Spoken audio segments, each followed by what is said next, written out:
What's up, guys? Welcome back to the channel. Today we're going to be going over the Chilkey ND75. So this keyboard has been out for around 2 or 3 weeks now, and there's been plenty of reviews and stuff on it, so I do kind of want to take a different approach for this video and just kind of go over my experience with this keyboard and everything that I like about it and what I don't like about it. So like a lot of other keyboards that are coming out here lately, it is CNC'd aluminum. Giving it a nice heft, which I really like. I really liked it on my Polar 65. I love it a lot more with this one as well, just because I think it's around 800 grams more than the Polar 65. So this thing weighs like a brick. I mean, I feel like I could throw this at a wall and it wouldn't shatter. It would probably just knock the wall down. I really love the weight of this keyboard. Once you put it where you want it, it pretty much stays there, doesn't move. The keycaps, the ergonomics of the keycaps, I don't know if you can see it, but the way they dip, it feels really nice when you're typing, when you're gaming, whatever. When I test my keyboards, I do heavy testing in game also, as well as I take them to my job and use them there as well, just to get more of an everyday feel. Testing the battery life on this one as well has been a plus, being able to take it back and forth. Speaking of battery life, this thing is solid. So it has several different connectivity methods. You can go straight wired, USB-C. You have a 2.5 gigahertz dongle.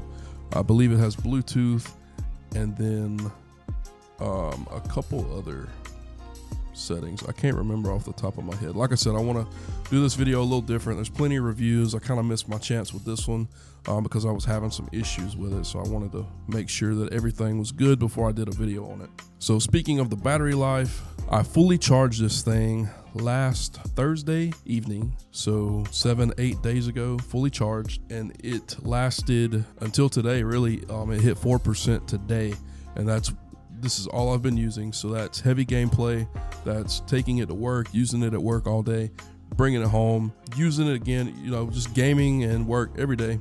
And the battery life is amazing. Being wireless as well is a huge plus, because I get to save on clutter on an already cluttery desk. So no cable, and it lasts for 6-7 days without having to recharge it. Another one of my favorite features on this keyboard is the GIF options.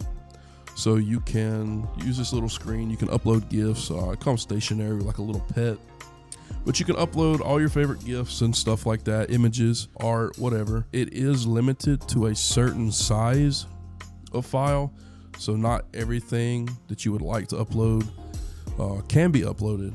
And I would like to take this moment to note that several people have been having issues in this area where if they try to upload a file that is too big, it can brick the keyboard, or semi-brick the keyboard. You have to reflash it or reset the keyboard entirely to get it to work again. That's a huge negative to me. Definitely shouldn't have to do that. It should just give you a error or a file too big.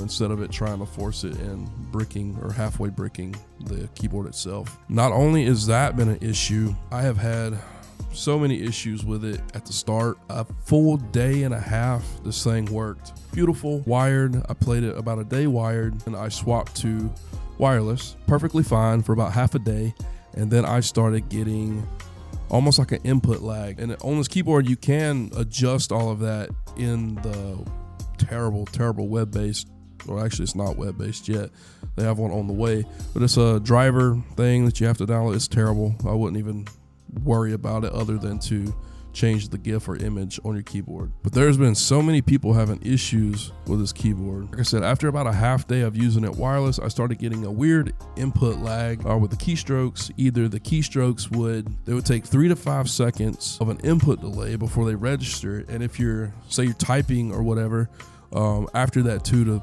3 or 3 to 5 seconds, like if you continue on, it's typing out everything that you've clicked or hit, or it is not registering at all, or it is almost acting like you're holding down a key and just being like a repetitive input. I had that issue really early on. I reset it. It seemed to work fine. Then about a day later, I started having the same issue. I had to factory reset it again. And then after that, I put it up, pulled my Polar 65 back out, let it kind of chill for a little bit. And then I took it to work last Friday. I had the same issue at work on that computer, factory reset it for the third or fourth time, and so far I haven't had any issues after that. These issues did kind of make this keyboard unreliable at the start, and it really bothered me because I was already kind of iffy on purchasing this. A lot of the early sound testing and stuff I was not a huge fan of, but it ended up working out. In person, it sounds a lot better than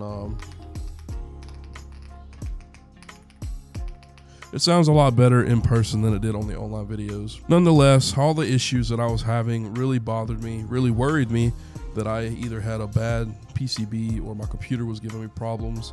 So after factory resetting this several times, checking my drivers and USB drivers and making sure everything's up to date and it's not my system causing the problem, it ended up, I guess, being a keyboard problem. But like I said, the third or fourth reset, I haven't had any issues since. So with that being said, I do enjoy this keyboard. I love the weight. I love the way it feels. After the resets, I haven't had any issues yet since the last one. So it's been about a week. So I'm hoping that I don't have any more issues. Support took, in my opinion, way too long to get back with me. They told me they would get with me on Discord, then it took 2 or 3 days to get with me on Discord, and it was just I was trying to figure out what was going on, if there was a fix, and I was getting no help. Eventually did reach back out, contact me on Discord and then on Twitter, just to confirm that it does sound like this was only me having this issue as far as the lag input type stuff, but the other issues several people have had, and you can go to their Discord